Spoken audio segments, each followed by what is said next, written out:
संविधान के आर्टिकल 14 में कहता है समता का अधिकार। संविधान के सामने पूरे भारत में सबको समानता का अधिकार है, कोई भेदभाव नहीं, नो डिस्क्रिमिनेशन, सबको समता का अधिकार है। 15 में कहता है किसी भी जाति, धर्म, लिंग और जन्म के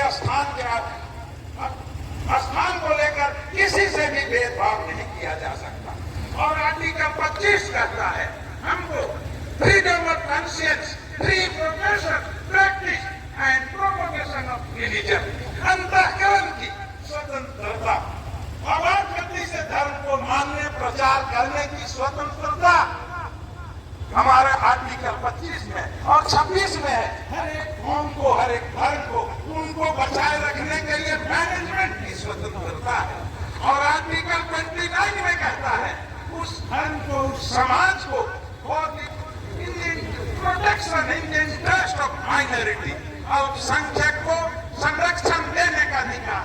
और इस खूबसूरती को आज हम कुछ शख्सों को देखते हैं हमारे ऊपर संविधान से खिलवाड़ किया जा रहा है। संविधान में हमको समता का अधिकार दिया गया, संविधान में हमको किसी भी धर्म को मानने का अधिकार दिया गया, free profession, practice and propagation of religion, आवाज गति से धर्म को मानने, प्रचार करने की स्वतंत्रता है। हाँ, जोर जबरदस्ती से किसी को नहीं किया जा सकता। हम भी इसको कंडेम करते हैं। यदि कहीं जबरदस्ती किसी का धर्म प्रचार किया जाता है, उसको जबरन किया जाता है, तो इसका हम कंडेम करते। और धर्म जो है यहाँ हमेशा बात कीजिए, धर्मांतरण हम सर्च भी कर रहे हैं, उपासना भी कर रहे हैं।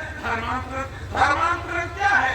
धर्म प्रत्येक व्यक्तिगत आस्था और विश्वास का केंद्र है। हर आदमी को जबरदस्ती पानी छिड़क के आप धर्म परिवर्तन नहीं कर सकते। जब तक वो अपने आप को अपने आस्था से, अपने मन से विश्वास न करे, आस्था और विश्वास का प्रतिफल है कि वह किस धर्म को अंगीकार करना चाहे वो करे। लेकिन आज ऐसा हो गया,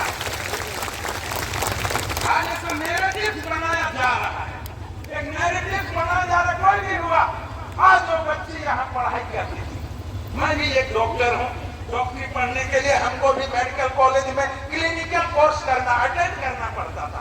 और 75% जब तक हमारी अटेंडेंस ना हो, हम मरीज को ठीक से देख के समझेंगे नहीं, हम मरीज का क्या इलाज करेंगे।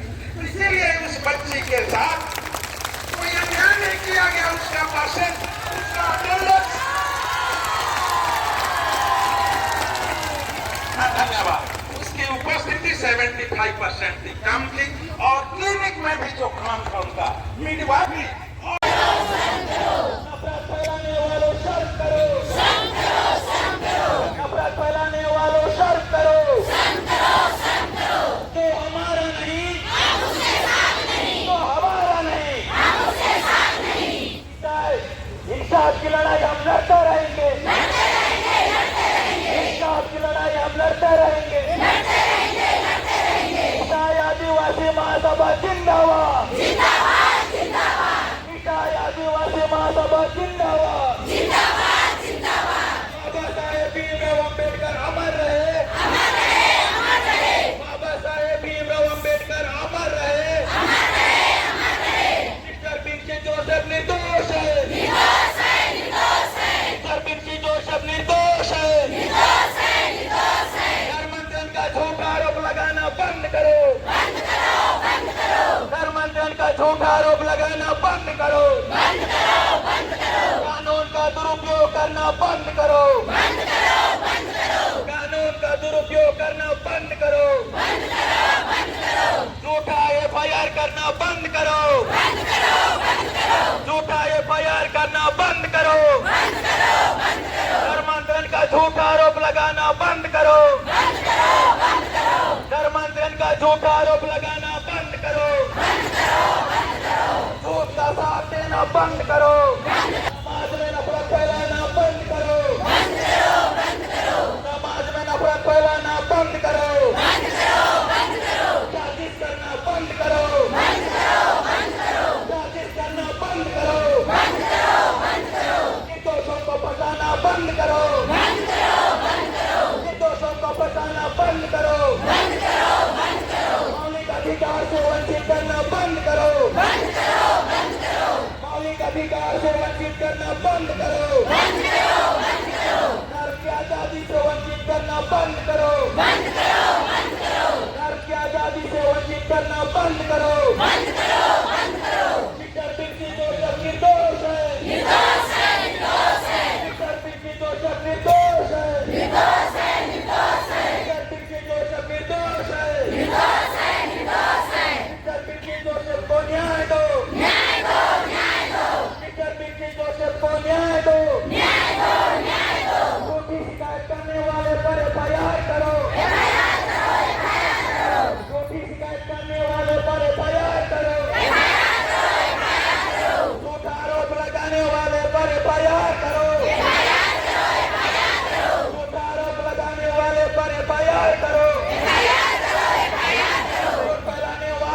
बोलना बंद करो। शिक्षक बिन जोसेफ निर्दोष है। शिक्षक बिन जोसेफ निर्दोष है। शिक्षक बिन जोसेफ निर्दोष है। शिक्षक बिन जोसेफ को न्याय दो। शिक्षक बिन जोसेफ को न्याय दो। शिक्षक बिन जोसेफ को न्याय दो।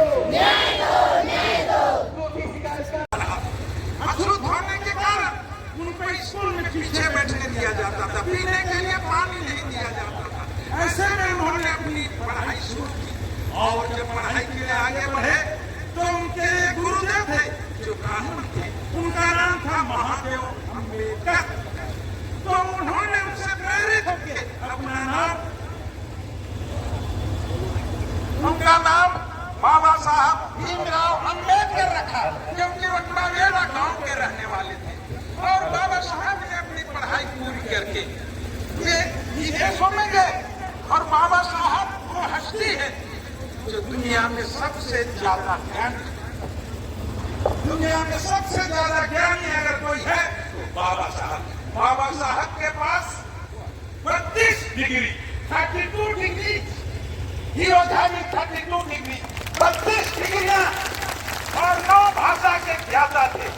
और भारतवर्ष में सिर्फ 2 लोगों को डीएससी की डिग्री थी, डॉक्टर ऑफ साइंस। पहला नंबर बाबा साहब अम्बेडकर, दूसरा में हमारे भूतपूर्व राष्ट्रपति के.आर. नारायण। और ये दोनों दलित थे। दोनों के सिवाय भारतवर्ष में कोई डीएससी होल्डर आज तक नहीं है। ताली एक बार। और बाबा साहब की वो हस्ती थी जिनकी आज भी विदेशों में उनकी पूजा होती है। कोलंबिया यूनिवर्सिटी, अमेरिका के न्यूयॉर्क के कोलंबिया यूनिवर्सिटी के लेहमन्स कॉलेज ऑफ साइंस जो वहां पर है, कम्युनिटी साइंस लाइब्रेरी है, वहां पर जो साइंस का लाइब्रेरी है, social science library, Lehman's college of university जो है हमारा कोलंबिया, वहां पर लेहमन्स हमारा जो साइंस है, कौन सा साइंस, सोशल साइंस का लाइब्रेरी में उनका एकादम का प्रतिमा लगी हुई है। लेहमन्स यूनिवर्सिटी कॉलेज ऑफ यूनिवर्सिटी जो हमारा है वहां पर कोलंबिया में लेहमन्स साइंस सोशल साइंस डिपार्टमेंट में। इसी तरह से उनका जो है जापान के ओसाका यूनिवर्सिटी में वहां पर भी उनका एक आदम का मूर्ति लगी हुई है। तो बाबा साहब जिस तरह से 32 डिग्रियां थी और जब वो भारत आए और भारत आने के बाद उन्होंने हमारी दुर्दशा को देखी, भारत के लोगों की, दीन दुखी लाचारों की, गरीबों की उन्होंने दुर्दशा देखी और उनके लिए काम करना शुरू किया। पहले हमारी बहनों को ब्लाउज पहनने का अधिकार नहीं था। जब पहला बच्चा होता था लड़का तो उनको गंगा स्नान किया जाता था और गंगा स्नान उनको गंगा में डुबा दिया जाए, इसलिए पहला बच्चा होगा, इसलिए उनको डुबा दिया जाता था। जब बच्ची पैदा होती थी उनको अफीम चटाया जाता था, माँ के दूध में से उनको अफीम चटाया जाता था और बच्ची मार दी जाती थी। इसी तरह से चरक पूजा की जाती थी, जब फूल पुलिया बनाए जाते थे तो बलि दी जाती थी। तो ये सब बंद हुआ और आगे चल के जब भारत आजादी के आधार पर पहुंचा तब हमारे राष्ट्र निर्माताओं ने सोचा कि हमारे संविधान एक भारत में कानून बनाया जाए, एक संविधान किया। उन्होंने परिकल्पना की और उसको बनाने के लिए 9 दिसंबर 1940 को एक संविधान सभा की पहली बैठक हुई जिसमें 399 संविधान सभा के सदस्य थे और उसके अध्यक्ष हुआ करते थे तत्कालीन हमारे राजेंद्र प्रसाद, डॉक्टर राजेंद्र प्रसाद उसके अध्यक्ष हुआ करते थे। और संविधान सभा के ड्राफ्टिंग कमेटी जिनको ड्राफ्ट करना था उनके अध्यक्ष थे बाबा साहब भीमराव। और इन्होंने अथक प्रयास से 2 साल 11 महीने 18 दिन में हस्तलिखित संविधान, भारत का संविधान विश्व का सबसे बड़ा हस्तलिखित संविधान है जो 2 साल 11 महीना 18 दिन में बनाया गया। और उस संविधान को बनाने के लिए उसका हस्तलिपि हैंडराइटिंग जो लिखा गया कैलिग्राफी में उसका था हमारे बिहार के लिखने वाले जय नारायण जयजादा, राजनारायण बिहारी रायजादा। उन्होंने हाथ से लिखा और उसको हाथ से लिख के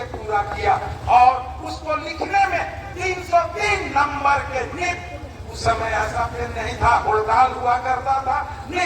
उस समय 303 नंबर के पिन, 303 नंबर के पिन और होल्डाल 254 होल्डाल लगे और 303 नंबर के हमारे पास 432 उस समय संविधान लिखने में खर्चे हुए। ताली बजाइए। संविधान लिखने में 432 303 नंबर के और 254 होल्डाल, तब हमारा संविधान बना। और संविधान की परिकल्पना जो है, हम भारत के लोग भारत को एक प्रभुत्व और संपन्न समाजवादी धर्मनिरपेक्ष गणराज्य, लोकतंत्रात्मक गणराज्य बनाना चाहते हैं। उनके प्रत्येक नागरिकों को सामाजिक, आर्थिक, राजनीतिक न्याय काहे के लिए? सामाजिक सोशल जस्टिस, आर्थिक इकोनॉमिक जस्टिस, राजनीतिक पॉलिटिकल जस्टिस और फिजिकल लिबर्टी, और उनको विचार, अभिव्यक्ति, धर्म, विश्वास और उपासना की स्वतंत्रता, लिबर्टी। और काहे के लिए? विचार के लिए, थॉट्स एक्सप्रेशन, धर्म के लिए, विश्वास के लिए, फेथ एंड वर्शिप के लिए उनको स्वतंत्रता दी जाए। और उन्होंने बखूबी से जिस तरह से हमारे संविधान की प्रस्तावना, हमारे संविधान की आत्मा है,